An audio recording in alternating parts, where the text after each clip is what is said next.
I think there's a lot of voters out there who have reevaluated maybe some of how they voted. Some people just vote one way or another. Maybe their parents were Republicans, so they were Democrats or whatever. Now people are starting to look, wait a minute. Do I want to be with a party if this guy's the leader? Do I want to be a part of a party that says I don't have a right to earn a living unless I take boosters every time Fauci tells me to? Do I want to be a part of a party that doesn't believe we should have control over our territory and our borders, like you see what's going on in the southern border? And I think a lot of people are saying, you know what, that's not for me. So it gives us an opportunity, I think, to build a stronger movement here. And I think the southern Florida is going to be absolutely huge to the future of the state.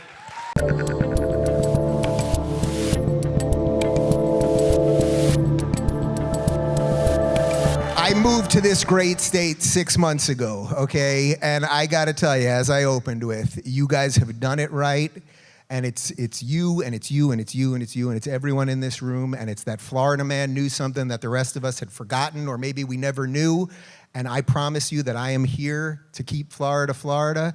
And I'm also here to support this guy. Ladies and gentlemen, Governor Ron DeSantis, everybody. Governor Ron DeSantis! Florida. Red, white, and blue. Oh, down in sweet Florida,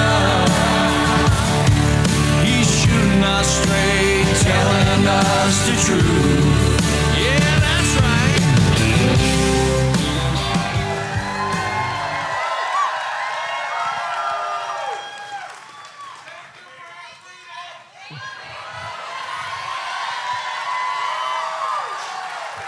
Good evening, Orlando.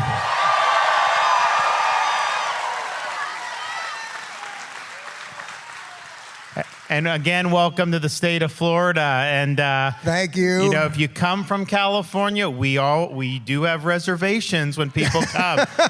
But you're doing it right. And so I really believe a lot of the people that have come in the last couple years, I think they're making the state more red, not less red. So yes. I don't know if you heard right at the beginning. How many of you guys are new Floridians last year or two? Wow. I mean, look at that. That is a beautiful thing. I feel I can either ask you questions or we could just let people say nice things to you for the next 40 minutes. What do you think we should do here? Well, look, I think it's your show. I'm just here for the ride, but we're excited to be here, and congratulations on the book, man. Thank you. Thank you. All right. All right, so first off, we have to start with the obvious one. Gay.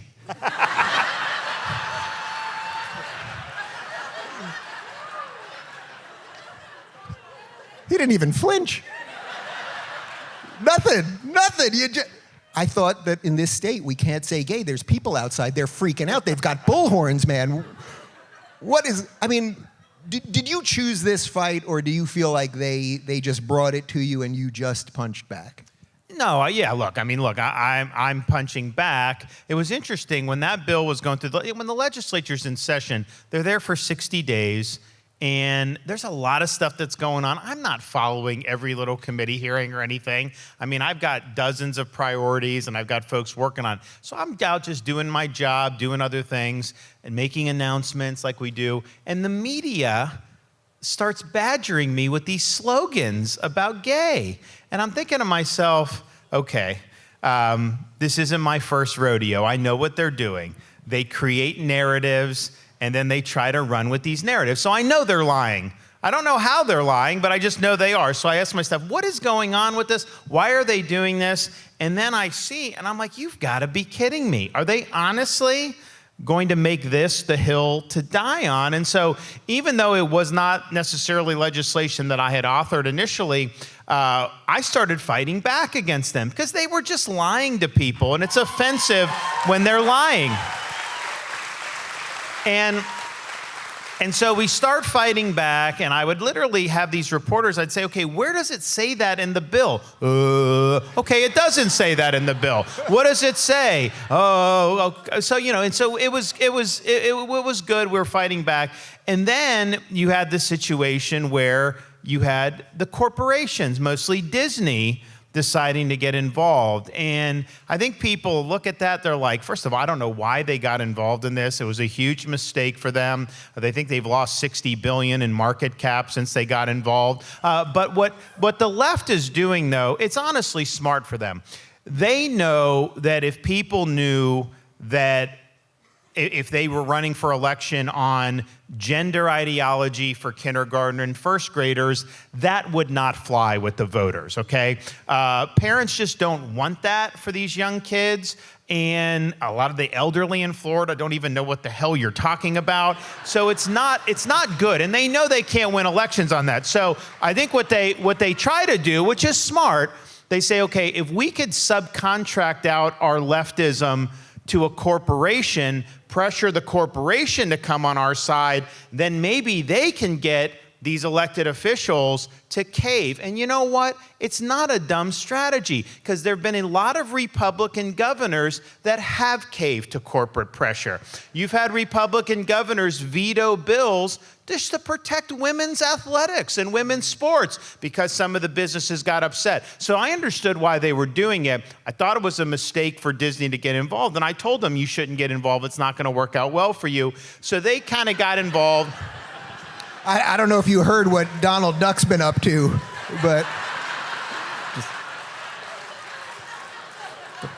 tell you later. But the thing is they're going to go out, and honestly, I think it's ridiculous when these corporations do all this stuff. But I mean, you're free to do it. But when they're lying and they're accepting these phony narratives, just think what happened last year when Georgia did their election integrity law. You had a massive hysteria by corporate media, by the left, by Twitter and all this stuff. You had Delta Airlines, you had Coca-Cola, demagogue the bill. They equated it to Jim Crow. You had Major League Baseball move the All-Star game out of Atlanta. And so we've now had our first election in Georgia earlier or last month under the new law. Record voter turnout. And so they were lying about the Georgia bill. Anyone who read it would know. And so I think when they're accepting these false narratives, especially if it's about people in my state that are in the legislature or whatever, we have a responsibility to fight back. But I think Disney took it one step further when they put out this incredible statement after they already did all their virtue signaling after we signed the bill, saying this was somehow a violation of human rights and that they would work to see that parents' rights and education were repealed through the legislature. And I'm just thinking to myself, I took an oath to support the laws and Constitution of the U.S. and the state of Florida. I did not take an oath to subcontract out my leadership to a corporation based in Burbank, California. They don't run this state.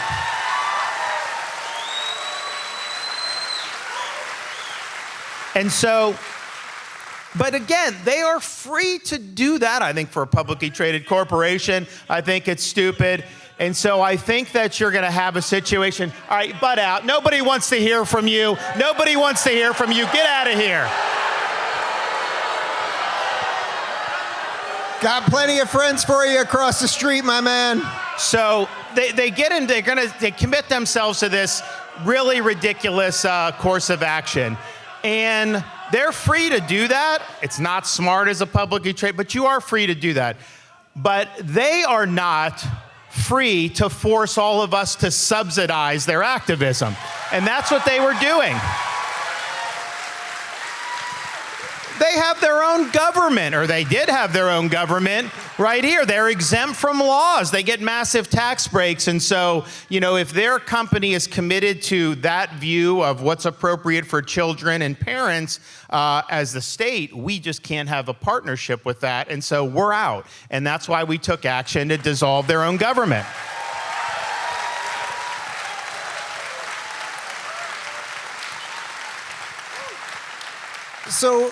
So I know we could do politics all day long, and I do politics for a living, and these guys, they're into politics, but there's something else going on here, I think, that you exemplify, which is just one man against the system, that you just said no. And I want to know just on a personal level, not at a political level, where do you think that came from within you? Was that something that you always had? I mean, when the COVID stuff was happening and everybody else locked down, everybody else followed Fauci, you said no. I mean, that's all you just said no. And I want to know, where did that really come from within you?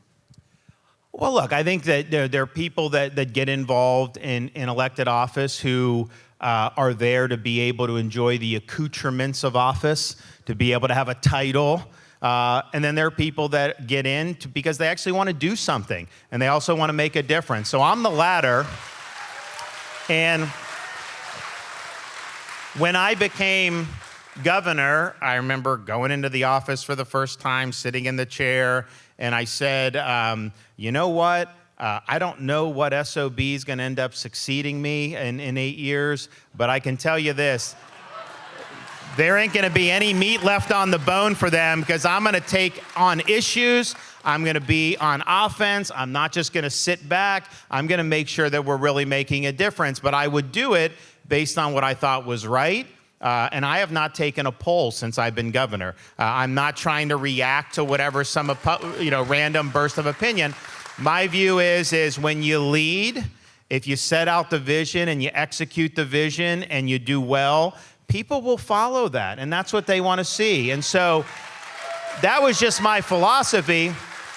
And so when it came for like COVID, I remember just getting hammered by corporate press, and they politicized it. They wanted to use it to take out Trump. They wanted to use it to take out people like me, and that's just what they do. But my view was, okay, if by me protecting the jobs of all the people I represent ends up putting my own job in jeopardy, then so be it. Let the chips fall where they may. I wasn't worried about politics, and I would totally be willing to, because there's a lot of opportunities in life. I didn't I have to do this. And so if it didn't work out for me, I would have been totally great being able to look in the mirror and say, you know what? I did what I thought was right to benefit the people I represent. I think when you get in situations where some of these politicians, they get paralyzed by polls and consultants and everything, and then they don't do what they think in their guts right because they're worried about blowback, they're worried about the media, they're worried about political consequences, well, then guess what happens? You end up not succeeding most of the time anyways. And then you end up looking in the mirror like, man, I just wish I would have followed what I believed in. And so, no regrets. You got to do what you think is right. And in this case with Florida, with COVID, I actually consumed the data myself. I wasn't just, saying if Fauci says something, then you got to genuflect. What are they getting at the data? And the fact is, Fauci was wrong about a lot of this stuff, okay? We were the first big state to guarantee every parent the ability to send their kid to school in person, way back in 2020, right? Fauci opposed us having kids in school. He opposed what we were doing. When we had businesses open and protecting people's jobs and we're having these events, he opposed us every step of the way. And so that wasn't based on data because the schooling was obvious that you needed to have the kids in school. It was based more on ideology, and it was more based on all these other things. So we were right to stand up to Fauci. We'll respect your free speech if you respect ours, but you got to do it outside. You got to do it outside. So at the end of the day, that's just my philosophy, and I think that you got to do what you think is right. I tend to, if there's a choice between going against the machine and siding with the folks, I'm going to side with the folks. And here's the thing. I think people get it more than they ever have. They understand. You look at some of these elite bureaucrats like Fauci. You look at the corporate media, big tech. The emperor has no clothes. These are discredited elites in our country, and they don't have your best interests at heart. They don't have this state's best interests at heart. Sometimes, though, it doesn't feel like, your voice can be heard because so much of it is dominated by this one viewpoint. But when you stand up and you stand in that fire and you fight back for people, man, they will have your back. They will support you. And that's what we've shown in the state of Florida.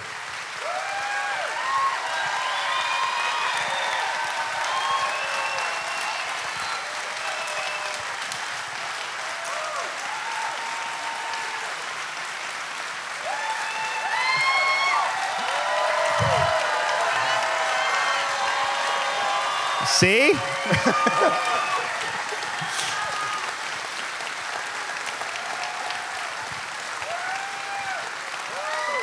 He doesn't like polls, but standing ovations ain't bad, you know? Those are pretty good. I got an idea. So, you know, if you weren't a politician, well, how about this maybe? And you guys could chime in on this. We don't have to put the governor on the spot, but maybe like, you know, you crush it in this next election here in Florida. Let's do maybe 8 years in the White House, and then you become CEO of Disney. How does that sound?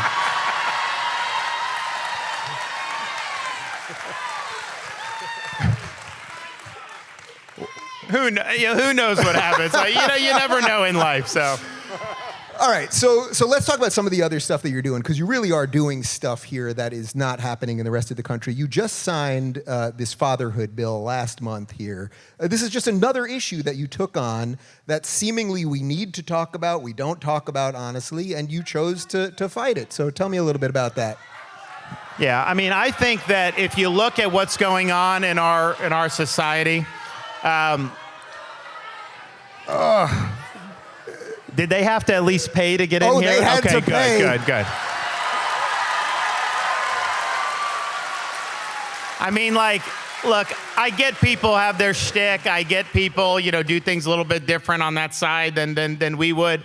But honestly, it's so ineffective. All you do is tick people off when you try to interrupt these events. So keep doing it. You're just going to help us in the long run. And you live in Florida. Florida, people. But the fatherhood is interesting because if you look at all the different problems society could deal with, a huge number of them are rooted in kids growing up without having a father in the home. And so I started getting involved in this when I was my first year as governor. We're doing the budget. There was some money for a group called All Pro Dads, and it was founded by former Bucks and Colts head coach Tony Dungy, who's a great guy. And Tony, look, I just signed next year's budget.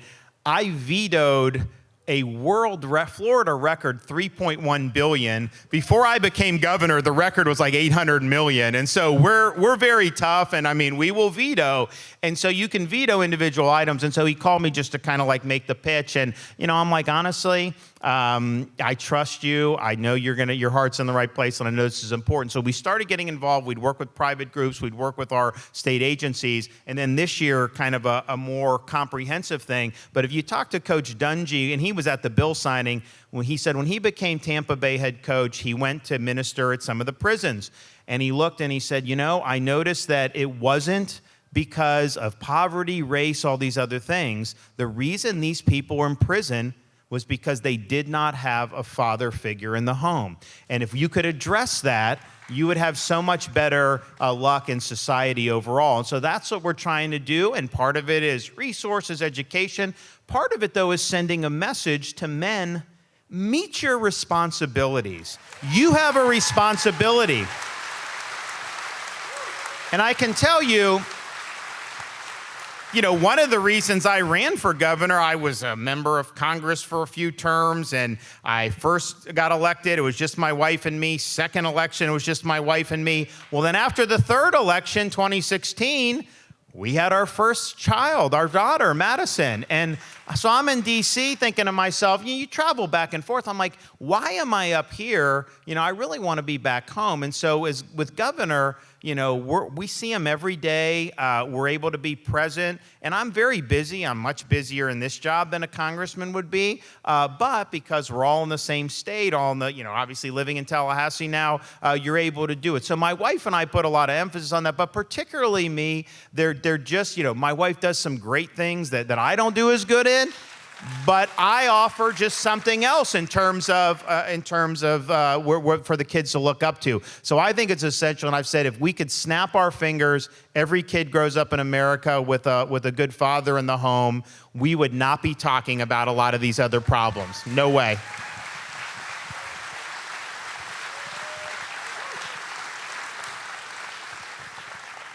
So as a new Floridian, one of the things that's constantly on my mind is what can I do for this state? And I really mean that. What can I do for this state that I feel like a refugee? I am a refugee. I I genuinely feel like I came from another country, and thank God you guys speak English here. That's basically where I'm at. But so what do we do? What do we do to defend Florida? Because the more that Florida does it right, the more that the machine, whether that's the media or the political machine or just the elite machine, whatever you want to call it, the more it is going to stare down you, stare down these folks. What do we do to just keep this state right? Well, I think it's a great question. And before I answer it, just let me say this about California. So, first time... You got to put money in the jar, man. That's the deal. So COVID hits. First time I went to California since COVID was June of 2021. So over a year into COVID, but they still had, it was not like Florida. So I'm out there doing stuff like fun, all this stuff. And I told my staff, I'm like, look, I'm not wearing a mask. I'm going to do my thing. So you put me wherever you want to put me, but just understand, I don't want any confrontation or anything, but I'm going to live like I live in Florida. So I get there. First day I'm there, I'm waiting. The cars are coming to pick me up. I'm on the curb. These two guys in masks come scurrying over to me. I'm like, oh God, here we go. One guy gets right in front of me, pulls down his mask, looks me right in the eye and says, I wish you were our governor. Put on the mask and left. So you never know.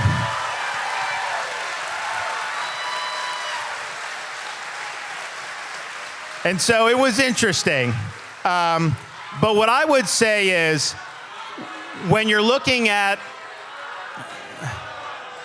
big time fail, buddy, big time fail.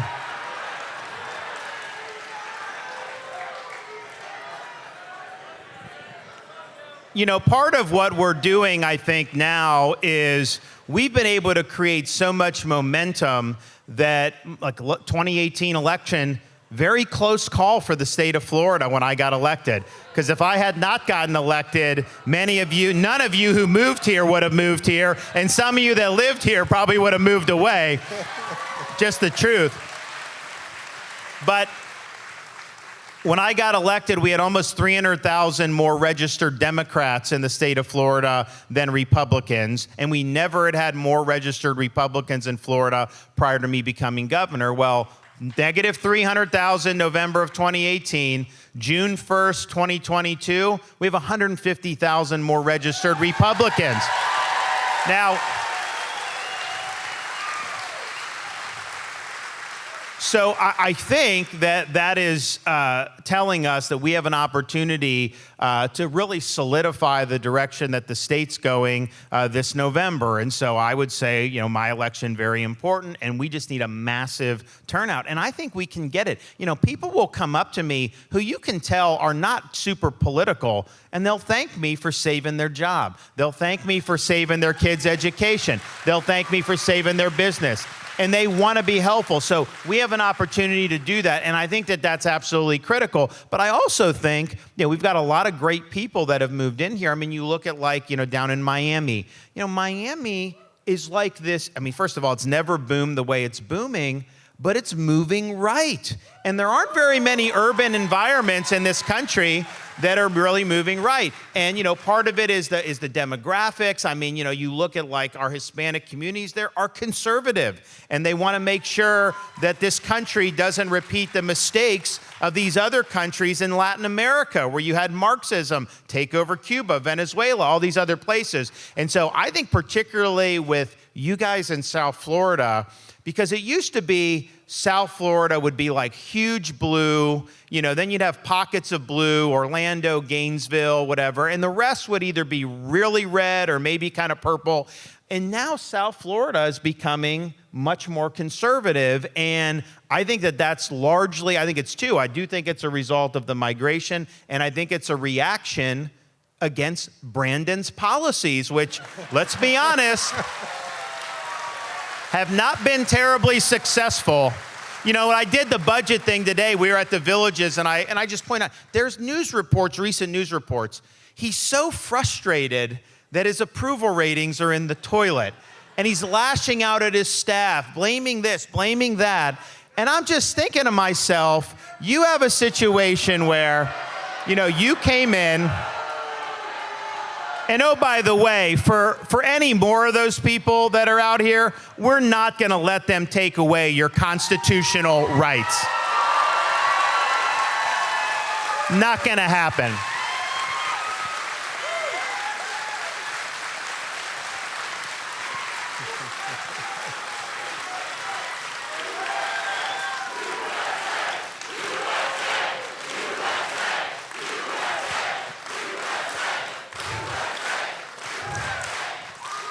But you have, but Brandon, he's lashing out, blaming other people. And I'm just thinking to myself, man, you want to know why your approval ratings are in the toilet? Look in the mirror. Your policies are failing.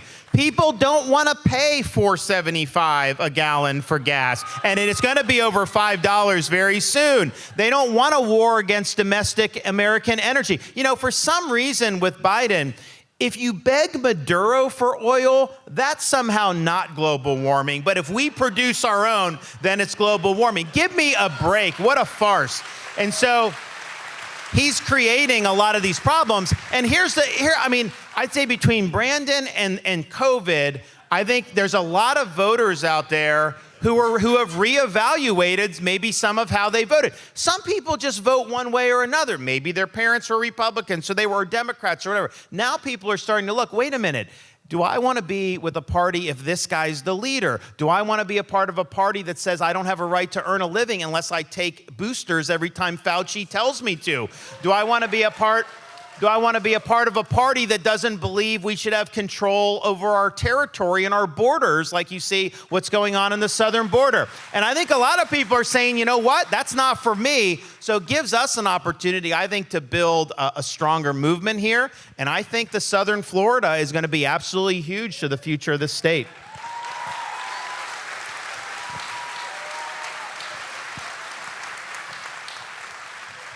Well, first, I just want to say that I love that you keep calling him Brandon, because I think it's possible he thinks his name is Brandon. So that's pretty beautiful. Also, I wasn't going to do this at the end. We only have time for one more question, but I wanted to give you a Let's Go Brandon t-shirt. It seems that he should put it on right now and rip it off Hulk Hogan style. All right, one more for you. Sort of on that bravery thing that we talked about before and where that comes from within you and all of these people that are out here, and as we watch this thing happen and watch the media come after you and all of that stuff, what else can they do to fight? What else can they do? What can empower them to just be part of this thing and keep this state right, keep this country right, and go on? Well, one of the points I'll make, and obviously I mention Biden's failures a lot, and deservedly so. But here's the thing. I could deal with that if, in exchange, I could have a conservative majority on every school board in America, for example. What you can do at the local level to really be involved in your community, particularly with these schools, because I think that we've led a lot at the state level, making sure that obviously the young kids, aren't having the sexuality involved in the gender ideology, also making sure that we don't have things like critical race theory and all these ideologies. And that's important. But really, it's the parents and the people that are running for school board and all these other things. And so, yes, I obviously made a plug for my election. I think it's very important. But I think these school board elections have more importance than ever before.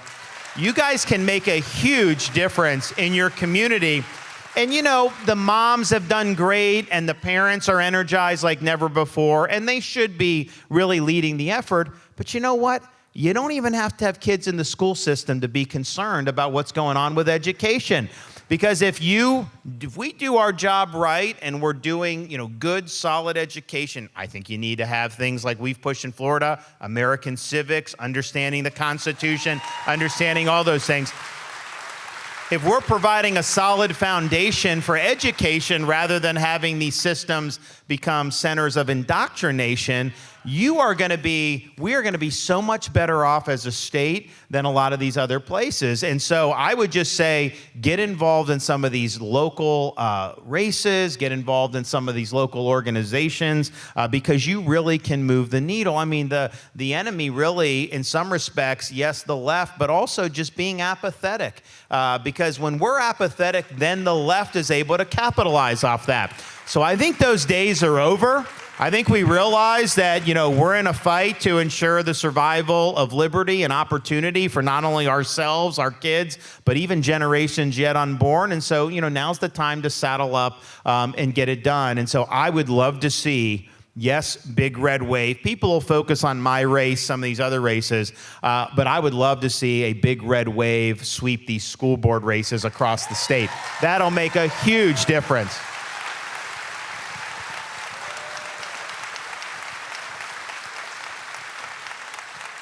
Well, Governor, I want to thank you for taking the time to join us here tonight. Truly, by you doing the right thing, my life is better. Everyone in this audience, their lives are better.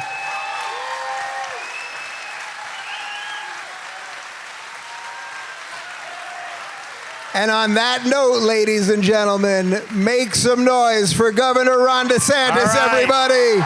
Governor Ron DeSantis.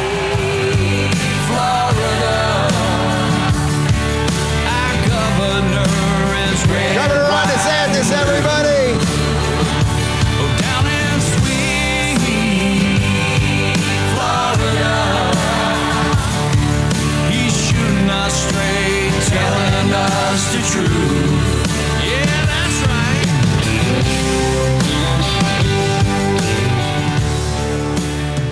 Ladies and gentlemen, I have been on tour for 2 months. We thought it was right to end it in Orlando with the governor. You guys have been absolutely awesome. I am telling you, I am truly the proudest new Floridian, and I thank you for doing it right. I thank you for watching. I thank you for supporting me. I thank you for coming out and fighting for freedom and laughing at those freaks. And on that note, everybody, thank you very much. You guys are awesome. Let's go, Brandon. Let's keep Florida, Florida, everybody. If you're looking for more honest and thoughtful conversations about politics instead of nonstop yelling, check out our politics playlist. And if you want to watch full interviews on a variety of topics, watch our full episode playlist all right over here. And to get notified of all future videos, be sure to subscribe and click the notification bell.